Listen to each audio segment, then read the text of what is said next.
post mo. Zoom mo konti. Maganda. Siguro kung wala tayong ganito kaganda. Oo. Ganda ng daanan nila dito. Walang stoplight. Diretso lang.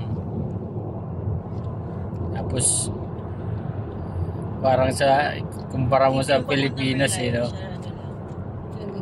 1 hour. Ganun kalayo. Sa atin yun siguro 4 hours. 4 hours. Inconvenience 4 hours. Walang stoplight eh, no? Papa, travel time natin is almost an hour. So pag sa Philippines yan. Ah, malayo pala to? Oo. Pag sa Pilipinas ka, Akala ko pumunta malapit ka ng lang. Baguio. 12 hours. Dagat siya. Kaya maano yung ano nila, yung economics nila kasi hindi na traffic yung mga ano. Ganda, Ang rate nila. Oo. Ganun kasi malaki ka. Mabilis tumikot yung mga Eh doon sa atin pala, doon pala sa Lugi. Binoon wala na lugi na. Expressway na kaya nila to? Hindi pa.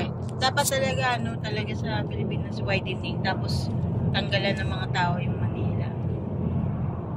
Hindi, pag nag-widening sila, Hindi, oh. nila yung mga ano.